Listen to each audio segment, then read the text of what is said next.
Well, for whatever reason, if you are supporting Afghanistan in this clash against Pakistan, you'd be disappointed with 1-2-9. But if you are supporting Pakistan and expecting the result go on lines that we expect, essentially, you think that this is Pakistan's game and the Asia Cup lineup will be decided at the end of this match. We will look back at that innings to understand why it was hard for Afghanistan and why it was another fine day for Pakistan's bowling attack on Qatar Airways presents ESPN Cricket for T20 timeout with Mickey Arthur and Robin Uthappa. Could you explain that innings, which started with a bit of excitement with Zazai and Gurba? They were 36 in 4 overs, and you thought, geez, this is 41 at 43, I think, in the end of the fifth. And then they ended with 1-2-9. How do you sum that up? Scratchy, but you also have to give credit to the Pakistan bowlers. They bowled really well, especially the spinners. Nawaz and Shadab Khan bowled exceptionally well. A lot of dot balls there. Bowled wicket to wicket on a track that was turning a little bit, was doing a little bit for the spinners. So they utilized the wicket and exploited that wicket really well. Mickey, 54 dot balls in that innings. I guess as T20 coaches go, and they tend to look at a percentage of dot balls, that's just way too high, isn't it? Yeah, it's way too high, but that's a little bit typical of the way Afghanistan plays. I know when we've always set up to play them, it's kind of dot dash sort of thing. There's sort of nothing in between. It's either block or big shot. I mean, that's something that I'm sure Jonathan Trott will teach them as they go on. I just liked the way Pakistan bowled. I thought their quick bowlers used the change of pace really well, and then the spinners 8 overs for 40, a couple of wickets between them. I thought again was superb. And that's kind of what I expected Pakistan to do. I mean, as this Pakistan bowling just continues to improve without Shaheen Shah Afridi, Mickey, Naseem Shah with yet another fine outing, just going at under 5 and over for a guy who wasn't captain T20 international cricket ahead of this Asia Cup. He seems to be learning very quickly. Number 2 to Shaheen, you think?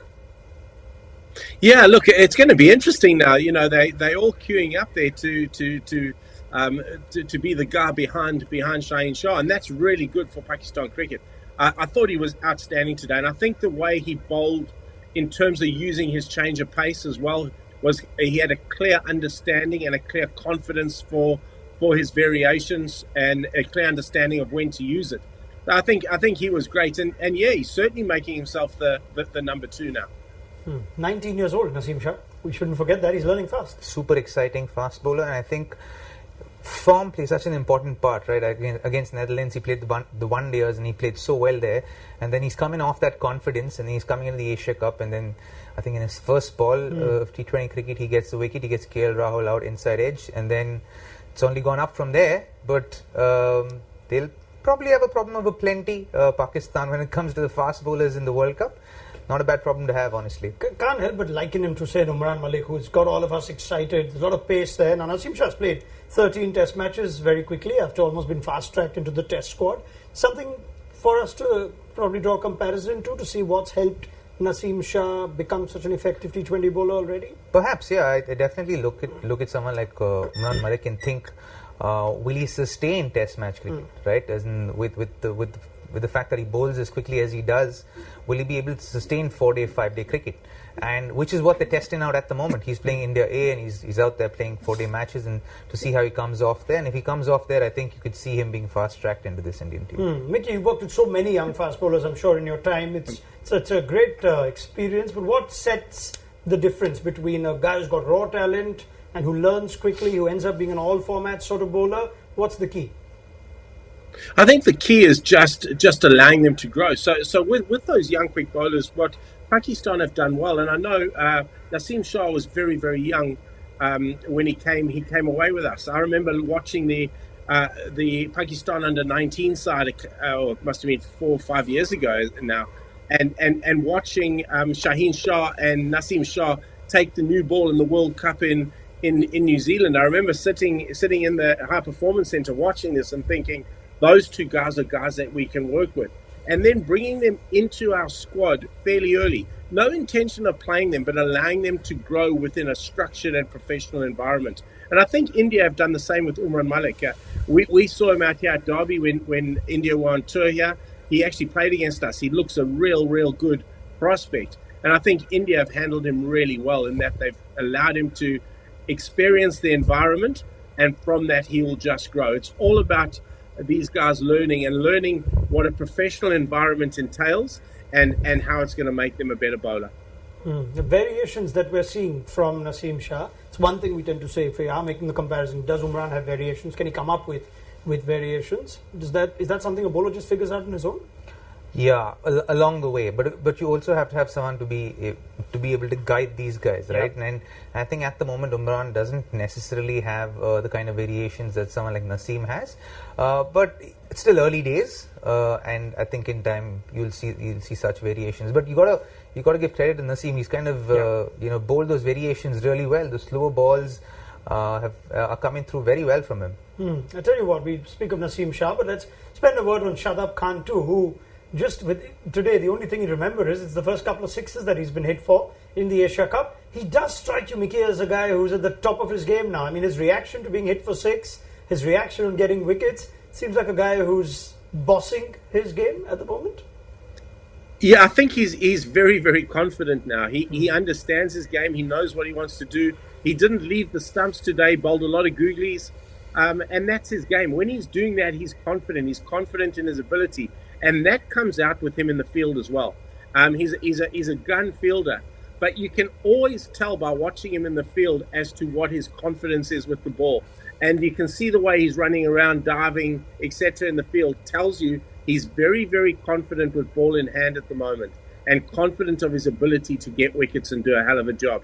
He's also very proud in performance, and he wouldn't have liked being hit for six, not at all. I mean, the tournament where both Wanindu Asaranga and Yuzvendra Chahal have gone for runs more than once. It's quite amazing that Shadab Khan's gone for his first couple of sixes today and yet ends up with an economy of 6.75. It's 4. He has bowled exceptionally well through the tournament. You have to give credit to him for that. I think you could, like Mickey said, I think he's going through a period of cricket where he's feeling very confident about his own game, and you can see that. I think just the way he's delivering those googlies, the control in which he's bowling is very, very accurate, and for a leg spinner to have that much control over his art, you must be really, really confident.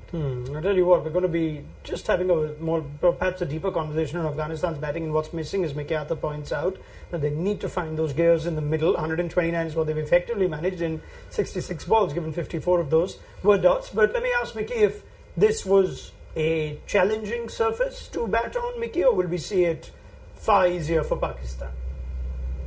No, I think we'll see it easier for Pakistan, and I think just because of the quality of batsmen, I think Pakistan will be able to manipulate the ball into gaps. They'll be able to hit their pockets, and they'll in some way put the Afghanistan bowlers under pressure. Afghanistan needed to be up near 160, I thought, to be able to challenge and put some pressure on the Pakistan batting lineup. So. Interesting. It'll be interesting to see when Rashid Khan bowls, because they're going to need wickets now to win the game. Does he come on in the power play? Does he hold himself to outside the power play? And does he use Mujib in the power play? I know he'll use Mujib to Fakhar Zaman. That was always a match-up for them. Fakhar did always seem to get his pad in the way against Mujib. So that's something that they'll have up their sleeve. I mean, if there's a game that calls for Rashid Khan to bowl in the first 3 or 4, even though he doesn't like to, it's this one, surely. It should be, but we'll only know when the game begins. But if he seems to be someone who likes to bowl outside of the power play and is very comfortable and he understands his bowling outside of the power play. But given the kind of score that they have today, you might actually see him come and bowl in the first 6. Maybe just 1 over in the first 6, the 4th or the 5th over, perhaps the 6th even. Is this about following the standard Pakistan chasing template, Mickey, or would you be keen to throw in Iftikhar Ahmed or Asif Ali, who've not necessarily had a lot of batting time? Should there be an opportunity to bat, would you change things around in a game like this? No, I don't think I would. I'd certainly keep it as is. I think it's really important they stay the same now, and they just give confidence to that batting lineup. It's very clear that everybody has very clear roles within that lineup, and that's going to be really important that they fulfill them. So I don't think they'll change it around too much. All right. I guess it's expected then, Mickey, Pakistan to win this easy for you? Yeah, I think so. I think they'll win it easy. All right. You go with that, Robbie, or for some sort of excitement? No, I think they'll win it easily. All right, we leave you there then. Thank you to Robin Uthappa and Mickey Arthur. We will sum this chat up at the end of the game, and all likelihood we'll know our finalists. If Pakistan get over the line, it's Sri Lanka v Pakistan in the final of Asia Cup 2022. It gives us enough to talk about at the end of the game on Qatar Airways presents ESPN Cricket for T20 Timeout. So do join us there.